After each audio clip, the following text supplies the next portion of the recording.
Lecture du livre du prophète Jérémie. Quel malheur pour vous, pasteurs! Vous laissez périr et vous dispersez les brebis de mon pâturage, oracle du Seigneur. C'est pourquoi ainsi parle le Seigneur, le Dieu d'Israël, contre les pasteurs qui conduisent mon peuple.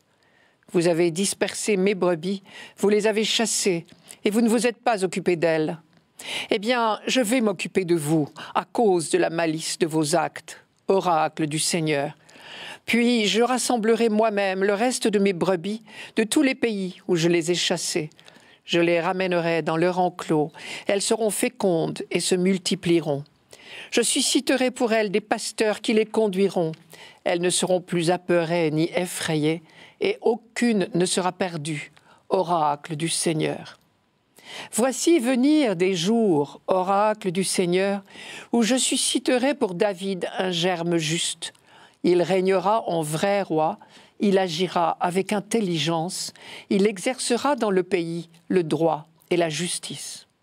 En ces jours-là, Juda sera sauvé et Israël habitera en sécurité. Voici le nom qu'on lui donnera, le Seigneur est notre justice. La métaphore du berger était familière au peuple du Moyen-Orient pour parler des rois. Et le sceptre royal était en fait une houlette.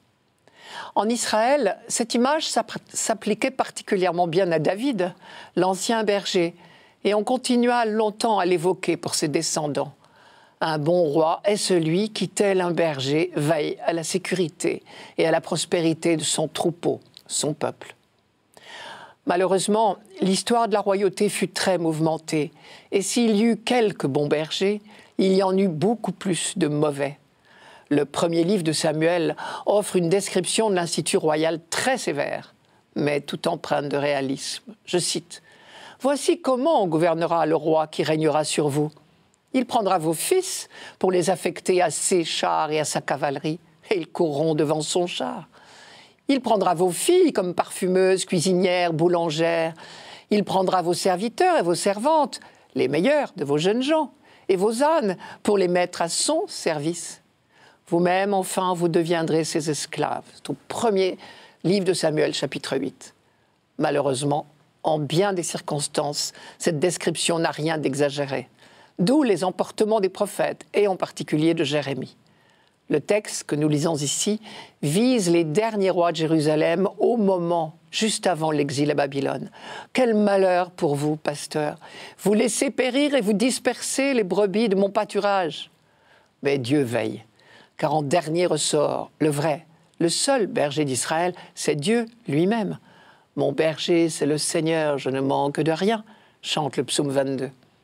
Dans les mauvaises périodes, combien de fois les prophètes n'ont-ils pas répercuté la douleur de Dieu devant la dispersion de son troupeau?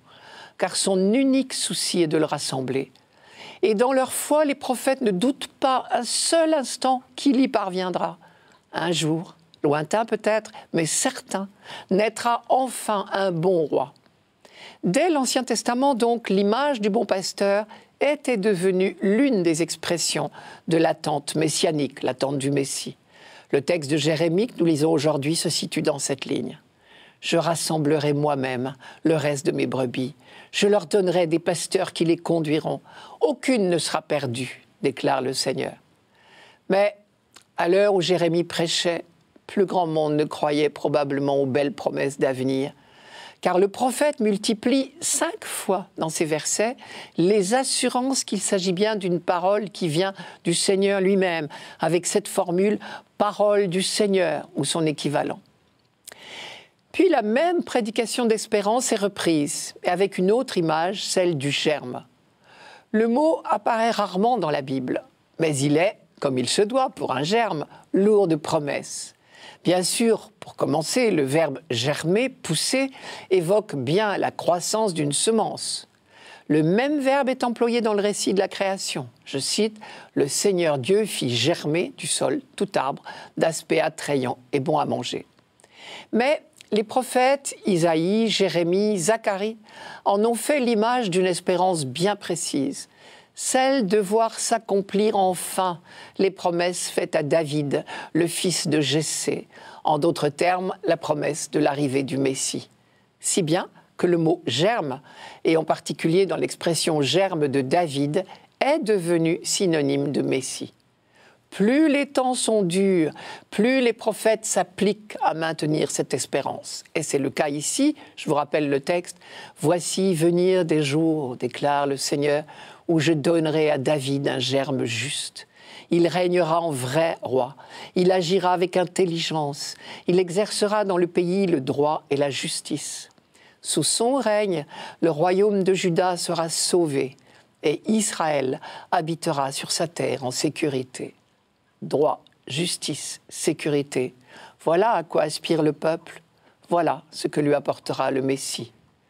Le nom du coupable et malheureux roi Sédécias, emmené enchaîné à Babylone en 587, signifiait « Le Seigneur est ma justice ». Or, il fut largement infidèle à ce beau programme. Ironiquement, Jérémie annonce que le Messie, lui, saura porter ce nom au service du peuple tout entier. Je cite, « Voici le nom qu'on lui donnera, le Seigneur est notre justice ». Dernière remarque, Jérémie, parlant du Messie promis, nous dit « Sous son règne, le royaume de Juda sera sauvé et Israël habitera sur sa terre en sécurité. » Sachant que Juda désignait le royaume du Sud et Israël, celui du Nord, à l'époque où il y avait deux royaumes, avant 721, on peut entendre là, de la part du prophète, une annonce de la réunification des deux royaumes.